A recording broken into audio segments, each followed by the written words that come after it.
Listen up, get ready, I'm not gonna take no more. There's a revolution, a revelation going on in my soul.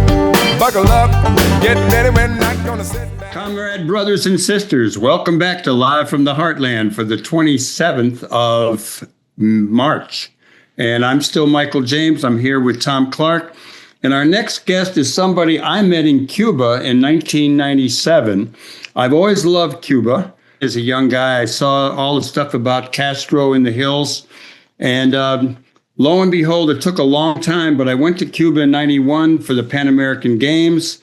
And then I went back in 97 for a music and journalist tour where we played baseball and had a bunch of music. And during the course of that visit, someone told me to check out this guy named Pablo Menendez. We did. He ended up coming to the Heartland Cafe on a number of occasions whenever there was a Democrat in power in D.C. And we had some great times together. And I've seen him and visited with his family out in Oakland. Unfortunately, he's here for the memorial service for his sister, Nina, who passed away. But because of that, we couldn't do a Zoom from Cuba, but we could do a Zoom from California. And that's where he is. Why couldn't you do a Zoom from Cuba? You told me we couldn't do a Zoom from Cuba. Because the USA doesn't let Zoom do thanks for pointing that out, brother. Yeah. No, I mean, people think that there's a big problem in Cuba. And I came to the United States now to visit my homeland.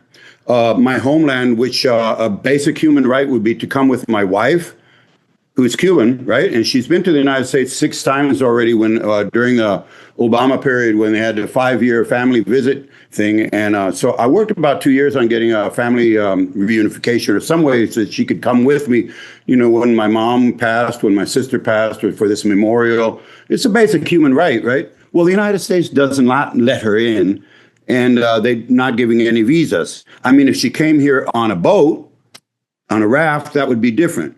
But Zoom is not allowed in Cuba by the U.S. fascist government, right? So, I'm sitting in a virtual beach here, right? This is not really Cuba, but that's what Cuba you're missing because the U.S. doesn't let you go to Cuba as a tourist. You're not free to travel to Cuba. So I was very apprehensive to come here without my wife. I'm an old guy, and she's one of Cuba's leading geriatric doctors. And so, it's good to travel with, your own health care. Because in the United States, you don't have any free health care. And, I'm used to having free health care in Cuba, right? I just had my cataract operation in spite of all of the zero electricity genocidal war by the president of the United States that's waging war on the world.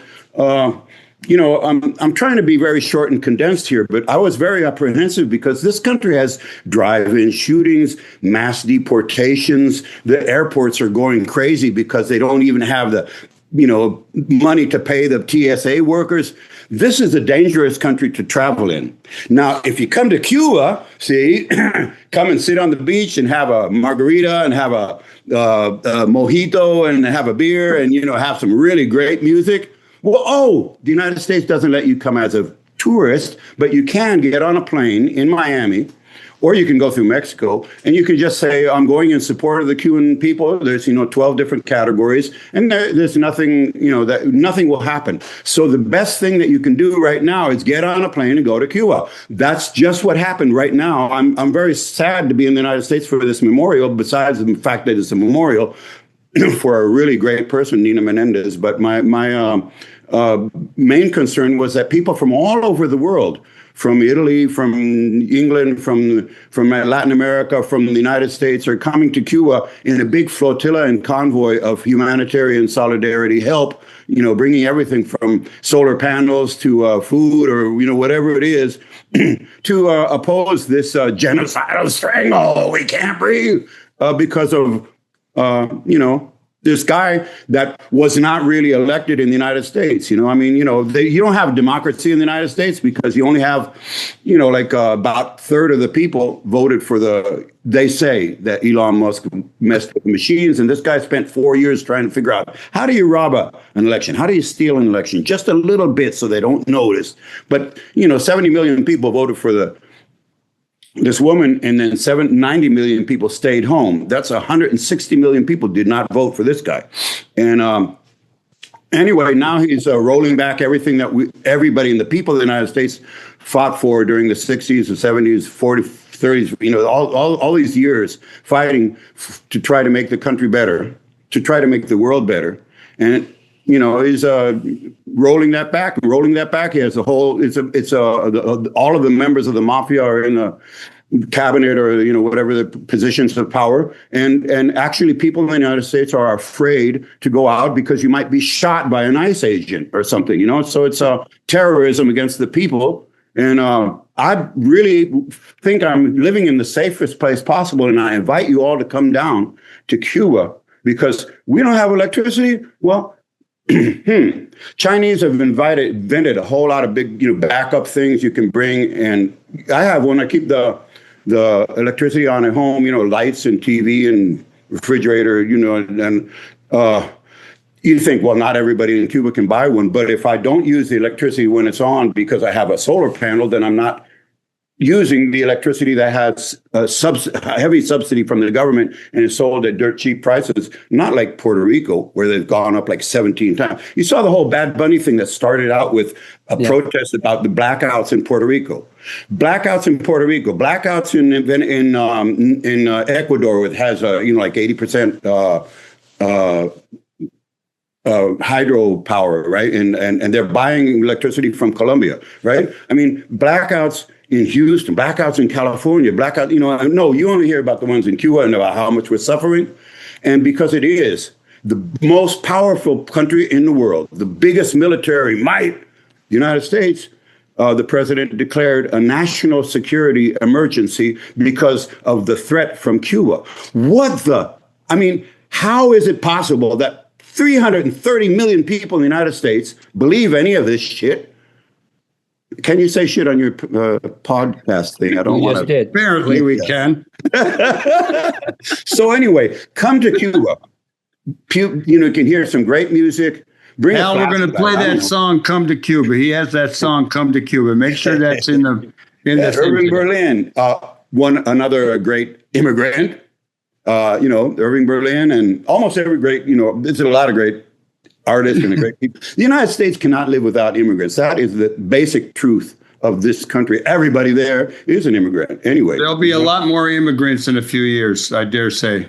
Pablo, let me ask you. Come to Cuba. There's a lot of stuff going on all of a sudden the last couple of days. One of those, a number of boats are coming from Mexico, from Progreso, Mexico, bringing, solar panels, bringing food, bringing diapers, bringing medicine. I'm not sure about the oil part, but Mexico, it seems like they have sort of turned around. They were pressured for a while, and they didn't ship any oil. Back in the days of pirates, right? The pirates would go and just shoot cannons at a ship and steal everything, whatever it had on it. Well, the United States stole 7 tankers. You know what a tanker of oil costs? And they sold the oil on an auction.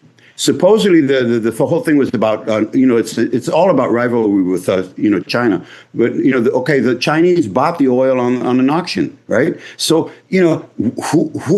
where are the stolen ships? Where is the money? Why did it go to Qatar or whatever you say in English? And what's going on? How can you have this whole armada that costs like $13 million on the coast of Venezuela per day? So this is like, in 6 months, how many billions of dollars of your tax money have been spent on blowing up little boats? I mean, huge ships with all these missiles, these little boats, and no trials. And then they're saying, yeah, but they were whatever.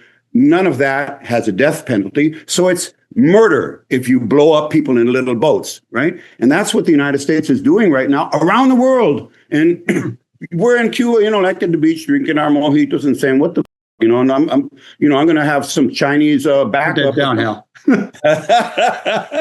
We're taking that out. That's for sure. The whole thing in the world is very easy to don't get distracted by all of this wars and whatever they do to distract you, because the basic truth is capitalism does not like fascism. It only used it in the last century because there was the threat of huge revolutionary movements changing the world in Russia and China and Africa, decolonizing the world. Everybody wanted to be free, right? So they were very afraid, and thus Hitler. And so 28 million people fought against Hitler, and so the United States decided, wow, man, they're advancing on Berlin. We better jump in there at that last moment. But now there's no threat of a huge worldwide revolutionary movement, but you don't need that because the only country led by a communist party that they have not been able to stomp out, to blockade, to wage war against, to wipe out, has gone past the United States. And the three most common words in the English language now is not "I love you," it's "made in China." China. So that's the whole thing is about that. China has no bases overseas. The United States has 750. They invade and bomb all over the world. China doesn't. Oh, you're pro-Chinese. I'm not pro nothing. I'm saying, look at the sea, look at the water, look at the sky, look at the ground. This is just facts of life, right? Not politics. I'm not talking about politics. I don't like to talk about politics. I like to talk about music. What have I been doing the last few months? I mean, I went to a blues festival in Rome. I was really happy to be there because they had 3 general strikes to support the flotilla going to take humanitarian aid to the Holocaust of our times, the genocide that's going on every day in Gaza, and the country that's rogue country that, with American support and bombs, is bombing every country in its neighborhood, like Beirut, like Lebanon, Syria, and Yemen, and Iran. Now they're attacking Iran. People in the United States don't remember that Dwight Eisenhower gave the Shah of Iran nuclear plants and enriched uranium in 1957, right? And Netanyahu, as part of his propaganda, every last 30 years, every speech says, in about 2 weeks, the Iranians are going to have atom bombs. Israel always does, and the only rogue nation in that whole neighborhood is the one that's bombing all of its neighbors and committing genocide against the people that occupy the land for millions, thousands of years in Gaza. Anyway, so what have I been doing besides going to Rome? Hold on. We're gonna come to your music in a minute, Pablo. Tom's gonna ask one question, and then we'll go back to the. I'm sorry. Don't worry about it. In Cuba, we make some really good coffee. No drugs. That's one of the things the United States doesn't like about Cuba. There's no freedom for the cartels, no freedom for drug trafficking, no casinos. The United States can't just go in there and do whatever they do in the rest of the countries. So they're very angry about freedom in Cuba. Right on. Tom. One of the main introductions for those of us who have not been able to travel to Cuba was the Buena Vista Social Club. Yeah, I remember my business partner went to Cuba on an artist thing. In fact, he went with Accio Bass to, learn something about poetry and other things like that. He was disappointed, as rich as the music of Buena Vista was, that it seemed like the local music had not advanced much. And it was because of the cutoff. This guy is deaf, right? Your stuff, and I'm going, his hearing aids ran out of batteries, right? Yes, Cuba I think is so. one of the most respected countries in terms of music, and one of the most successful. I went to Cuba from Oakland, California, right, for 1 year to study music. His particular slice, by the way, was jazz. He appreciates that there is a richness of musical taste and all that. And I was fascinated looking up for this interview to find this wonderful recording, Cuba's Way Too Cool, that you did with Bonnie Raitt and Woody Harrelson in 1999. How did that concert come together? There was from Havana. A group of people that were doing this music bridges things, and they would go to areas of conflict in the world. I don't remember the ones before or after, but the one in Cuba in 1999 brought 40 artists from the United States, 40 artists from Cuba. They had 2 hats, took names out of the hat by random and put together teams to write music together for a week. And then at the end, we did a big concert that was called Music Bridges, a bridge to Havana. And the CD and the DVD did come out. And my team, just by chance, was Bonnie Raitt. And it was amazing because she's one of my favorite guitar players and singers and ever.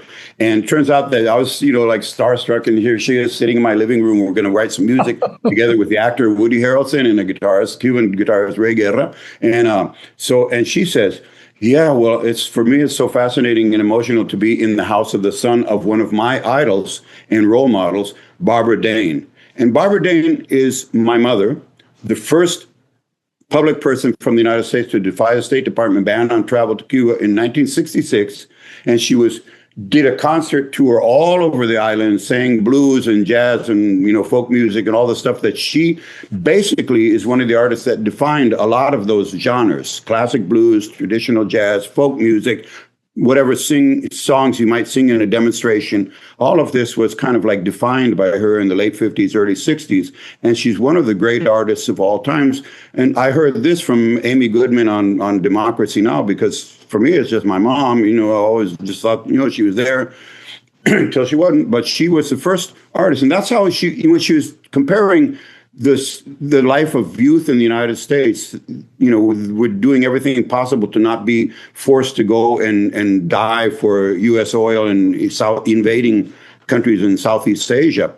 And so in Cuba, young people were changing reality, changing the world for the better in reality, in Cuba. And there was one high school level art school in Havana at the time. Now there's one in every province. And Cuban music is one of the most successful projects in all genres, from classical to opera to jazz to folk music to rock and roll to rap or to reggaeton or whatever it is. And the fact is that the U.S., censors all of this stuff and you don't hear about it. But you can go to Cuba and hear it. So, we have festivals all the time. Last month, we had one of the greatest jazz festivals in the world. Havana Jazz Festival in January. It's held in 4 cities during a week or 8 days. And people from all over the world, not only from the U.S., come. So we got jazz musicians from Asia, from Africa, from Latin America, from Europe, and from the United States. Some of the great musicians of all times have come down there and played with very cheap tickets for the Cuban people. And that's an amazing thing in a jazz festival because, I remember when videos first came out of a jazz festival at the Hollywood Bowl, where I used to live when I was a kid, right behind that. And I was looking at these people up in front with, their back to the stage eating shrimp cocktails or something like that. And the tickets were like, wow, about three months of regular salary in the United States. So anyway, in Cuba, this is all very, very cheap, at the service of the people. And there's amazing jazz happening a lot right now in the private sector, which in the last 20, 30 years or something, that the private sector has been developing more and more. And basically, since the government does not have a lot of money, especially because the major industries are being choked by the United States, for example, tourism, and, trying to export anything or going to get any credit, the United States is, persecuting anybody who does any business with Cuba and trying to just stamp us out, whip us into submission. And with internet, they also are bombarding everybody and brainwashing you into thinking that, the government of Cuba is at fault. And, I just say, listen, you look on TV every day in Cuba and you see the president of Cuba doing all he can, he's fighting to make life better for Cuba. And then you see the president of the United States saying, my policies are working. They're really suffering now. I'm so happy. I really respect people's intelligence, and it's not their fault that they're brainwashed about the reality in Cuba. So I repeat, get on a plane, American Airlines from Miami, or you can go to Mexico, you can get on a plane and come to Cuba, come to the beach, come to the jazz festival or to whatever, the ballet festival, the opera festival, the whatever festival. Bring some solar panels or whatever you need, because the United States might not let us turn on the lights. But we're not going to roll over and die, I'll tell you that much, because this guy says so. You can't say that. Okay. All right. So the last time we had you on the show was, let me see if I can find it. In October, when I was over in October Italy. 3rd in 2025, you were in Italy, and your mom's film was showing, the film about your mom. Tell us about the film about your mom. This is an amazing, amazing thing that now in this, present day and age, PBS is actually showing a 1 hour cut of the film 9 Lives of Barbara Dane. And it is an amazing film about one of the amazing artists of the United States that people have not heard about. So this is an amazing coup of progressive culture, of people's culture, of your culture, knowing about your history and your story, because basically it's somebody that, it's not some, I mean, I was talking to my grandson last October. October 2024, I saw this guy saying, in the United States, we might have to mobilize the National Guard and the armed forces against these lunatic, radical, extremist leftists. And he didn't understand why I was getting mad, because he said, politicians, don't pay no attention to them. They don't, they're nothing. That's part of the plan to make 90 million people stay home and not vote. Midterm elections coming up, folks. Anyway, I was saying, no, he throws things out there, and if you don't react in the moment, then he says, hey, maybe I can get away with this, And so, it's an amazing thing that the film about Barbara Dane, 9 Lives of Barbara Dane, is playing, and it should be like in every high school of the country. Somebody should look at it so they can tell the history, the real history of the people of the United States that have been struggling for a better world and for peace and for justice and against racism and for equality for all people, including immigrants. And, that's what the United States is really about. Make the United States a great country means getting rid of people like this would-be king.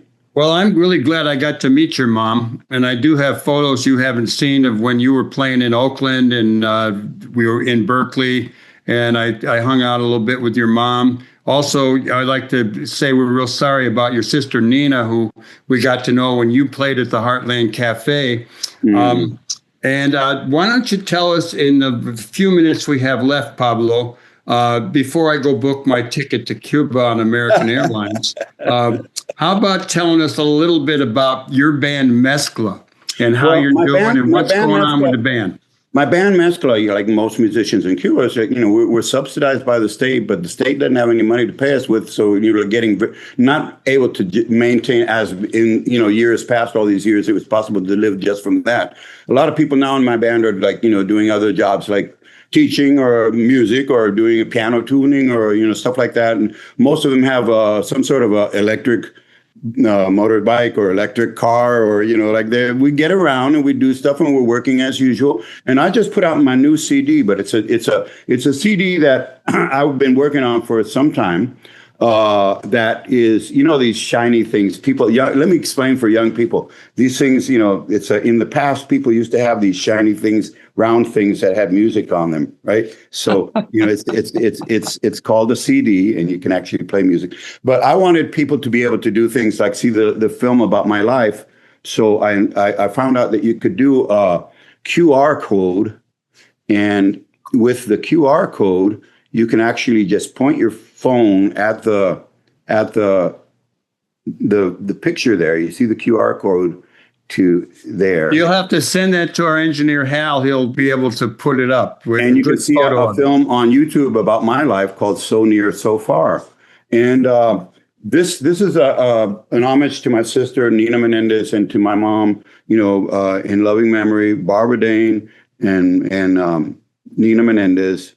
And this is the cover of her book, an amazing book called "This Bell Still Rings: My Life in Song and Resistance." So Barbara Dane, in both the book and the film are amazing, and the film about me too. So this is a CD that's not commercially available, but I'll send you one. Sooner the better, brother. But this is amazing. This has people from all different generations. There's like a 16-year-old jazz piano player from Cuba, of course. And then there's a 17-year-old jazz master from Oakland, California, that I'm just so happy that he showed up 3 years in a row for a jazz festival in Cuba, and his name is Io Brame. And so it's got a whole mixture. Oh, that's, by the way, the name of my band, Mezcla, means mixture, right? So it's got a mixture of all these things, but it's an homage to the blues, and it's all about my life in the blues, because basically there's a big booklet in here telling the story about how I grew up, with all these different blues legends, but when I didn't even know what that meant. I was just, I thought all moms did that, stuff, having a jam session with these legends walking around the house. Your mom was something else. And I remember your mom had these big boots on in the picture, and she did that song, Little Maggie. You understand, Little Maggie? And I loved her. Pablo, we love you, and we're going to come to Cuba.